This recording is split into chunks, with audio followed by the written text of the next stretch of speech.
Hi everyone, welcome to Cache Walks. Today we're at the White Horse of Uffington and we're going to chalk it. It's an age-old tradition of keeping it in good condition and making it look white and smooth, and also stopping erosion from rain or wind. So we're getting involved and we're going to give it a go. We are. There's an EarthCache up here too, not actually related to the White Horse. But near it. But near it. We set off at 5 AM this morning because it's around a 4-hour drive from Liverpool to get to the White Horse by 9 AM to join in the chalking.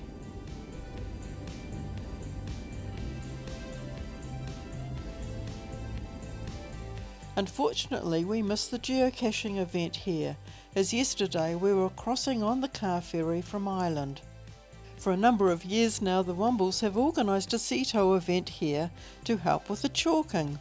It's the most unusual CETO we've ever come across.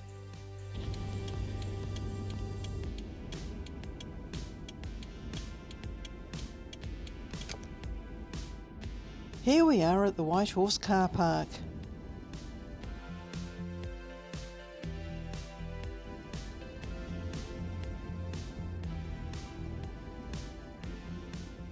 Looks like we've arrived early as there's only one car here.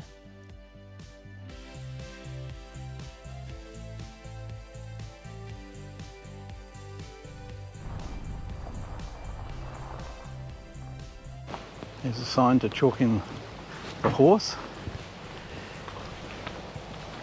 So we'll head up that way.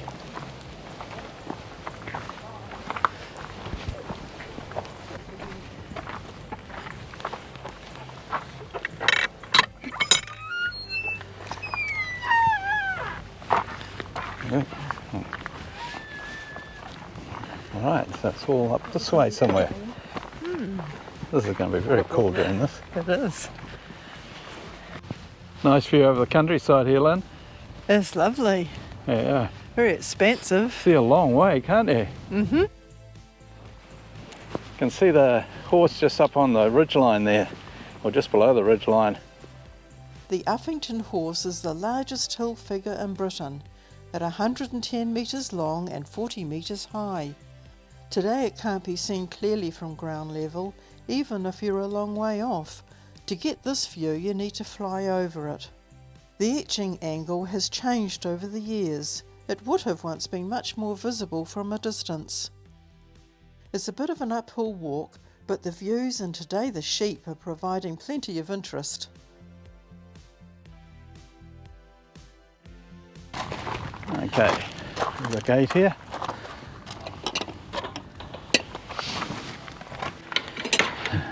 Okay.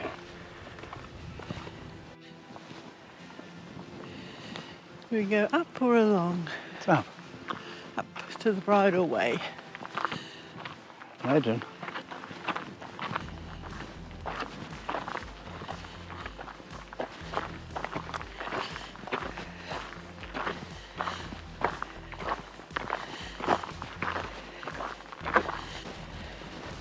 Here we go, White Horse to the left.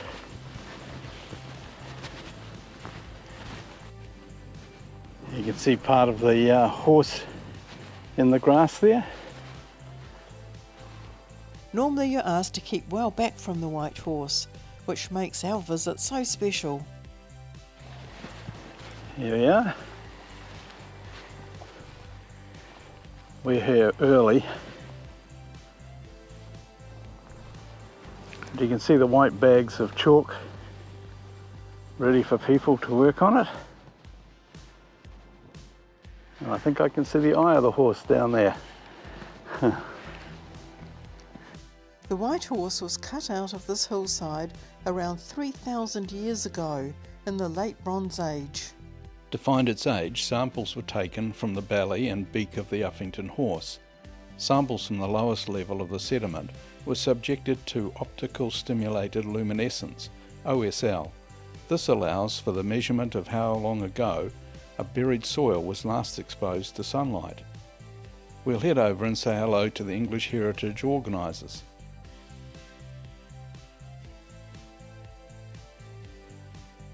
It all looks very well organised and ready for everyone coming to help.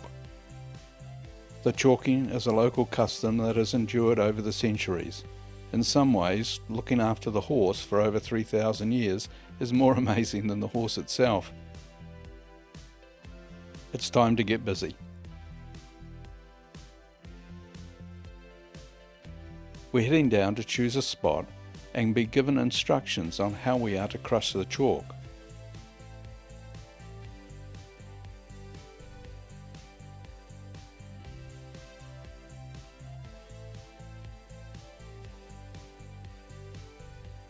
Okay, we've chosen our little patch here and we're going to do this little bit here. They suggest that you only pick a small area and just work through it because it's quite hard. After half an hour of bashing it gets quite tiring. And they say to hold the mallet at the top and hit down like that because otherwise it starts to get tiring on your joints. So that's what we're going to do. And what we have to do here is we kneel down and we just basically pulverize it.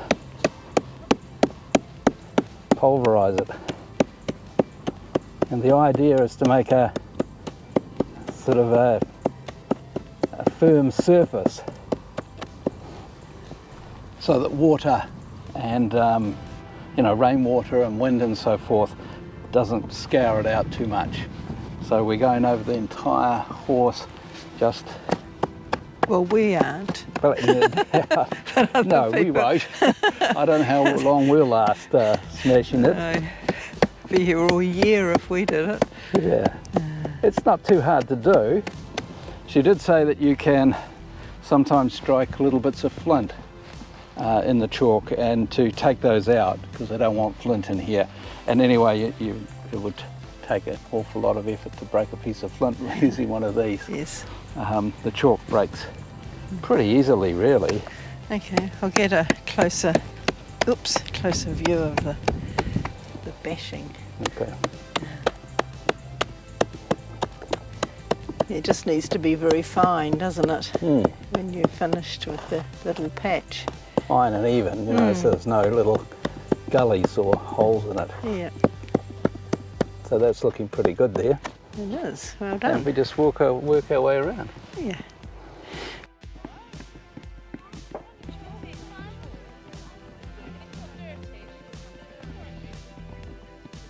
These lovely bluebells will be removed after flowering.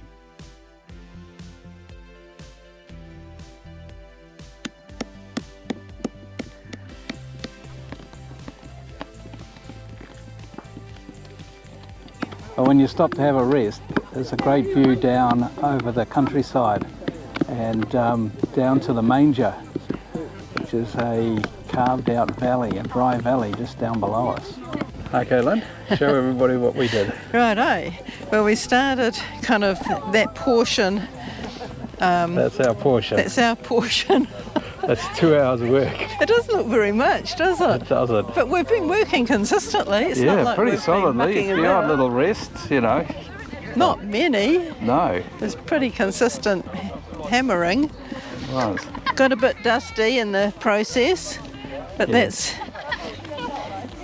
that's just part of it, really, isn't Dust it? is all over the camera. Yeah.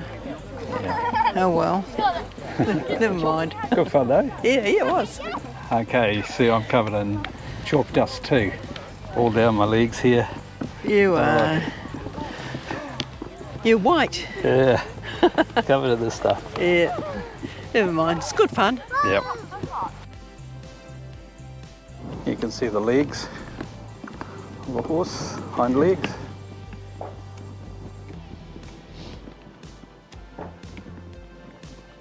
These are going to get crushed later in the week. Apparently they have corporate groups come down, local bank and British Telecom come in from Swindon and they'll work on it as well as the general public like us. There's the body of the horse where we've been working, around its tummy. Here we go up the mane and around to its head.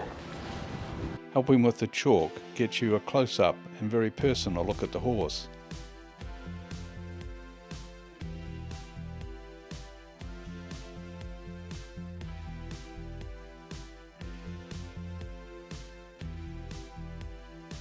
These are the sorts of tools used to dig the trench to create the horse. So they were deer antlers, and they would have been used to, dig and scrape and make the trench, and then fill it with chalk to make the outline.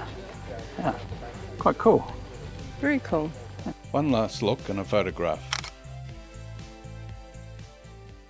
Okay, we've helped with chalking the horse, and now we're going up to Uffington Castle. It's not really a castle, but we'll explain when we get up there. You sure look a sight. You're so dusty. I've been working. You can see the earthworks just up there on the horizon. People sitting and standing on them. The original defensive ditch was V-shaped with timber posts on the ramparts. Later the ditch was deepened and extra material dumped on top of the ramparts to increase their size.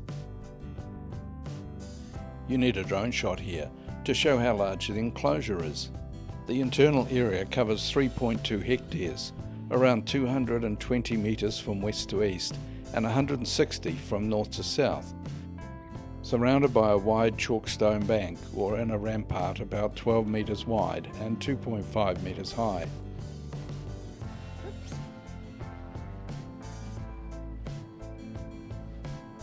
Let's go on for a closer look. It's a deep trench, isn't it? It is. Yes, it is.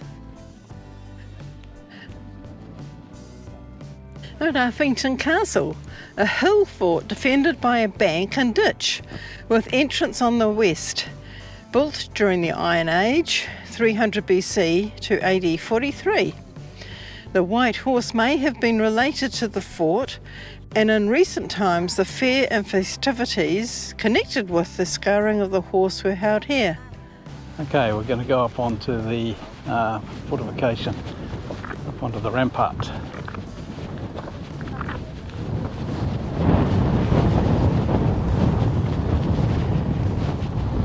Boy, they certainly had a view of anyone approaching them. Wow, it's amazing, eh? Yeah. And look how much the inside is, how big an area it's covering. It's huge. It sure is. The fort may have been used only temporarily or seasonally, as there's not a lot of evidence of a large settlement with many houses. First of all, they'd have to go down into it, and then they'd have to climb out over it. Reminds me of the Pars at home, the fortified villages. It is. That Maori built. That's right. It's a popular place for kite flying.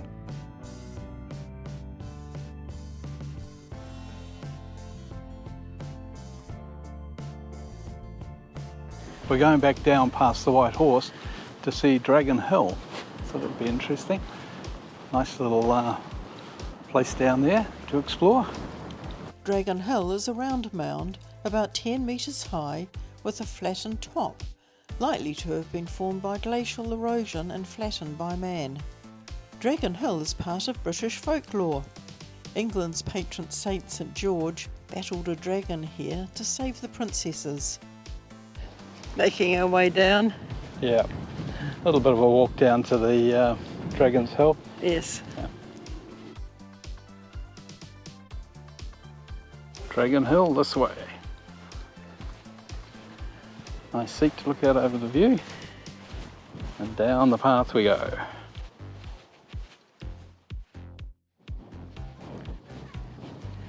Here we are. Dragon Hill. See people coming down the stairs there.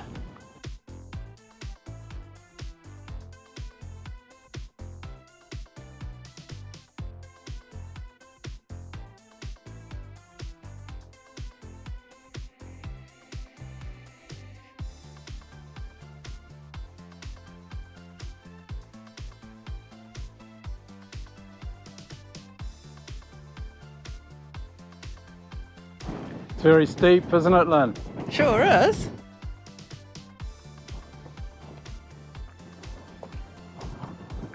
Who needs the gym? Pardon? Who needs the gym? Yeah, we're going to get a bit of exercise today, aren't we? We are. Really enjoying the walk though.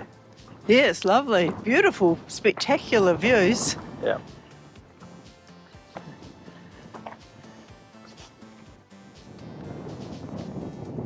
People looked as though they were reading some sort of information plaque on the other side. Oh, okay. Going down the other side there. Oh, we're going to have a look at that. That looks a bit like we're on a golf course. During the battle with St George, the dragon spilled noxious blood, which burnt the ground such that nothing will thereafter grow in that place. Oh, nothing over here. They may have just been looking up at the White Horse behind us. Have a look. See all the people on the hill up there. Now, this is the EarthCache, and in the description it says, it's talking about the manger, and it says the manger has steep ripple-like sides formed during the last ice age and is often referred to as giant steps. I think it was caused by the permafrost melting. Right. Yeah. After the ice age. Yes. Dry valleys are an interesting feature geologically in that there are many theories as to how they are formed. However, the most plausible theory borne out by geological fieldwork is that one was formed from retreating permafrost during the most recent ice age that began 2.58 million years ago. Oh, cool. Whoa! Questions answered. We are watching two red kites hunting over the fields here.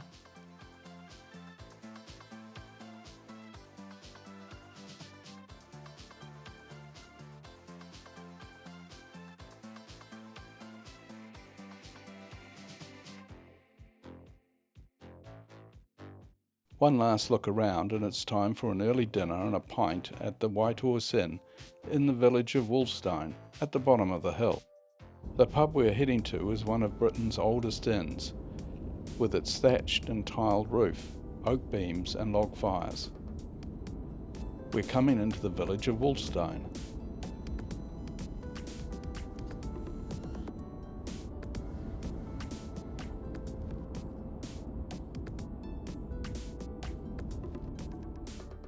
The pub is on the left and the car park is across the lane. Built in Elizabethan times, the White Horse is almost 500 years old and is set in the heart of the Vale of the White Horse.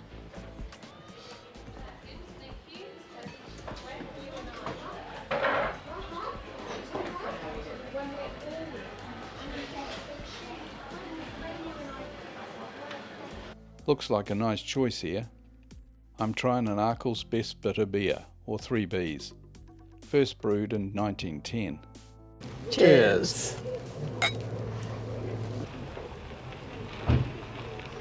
Yeah, nice beer. It's a copper-coloured ale.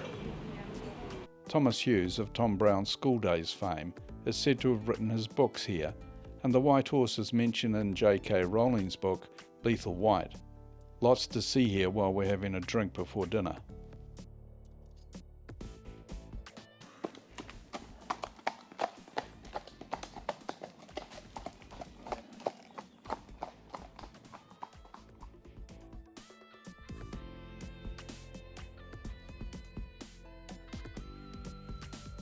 This Wiltshire Gold is a golden coloured ale.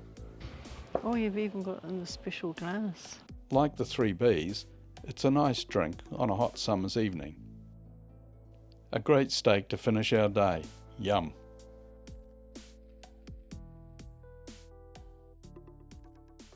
Well, this brings us to the end of our White Horse adventure. We hope you enjoyed looking around and seeing what happens here every year. And there was a lovely EarthCache as well. Thanks for watching. And don't forget to go geocaching.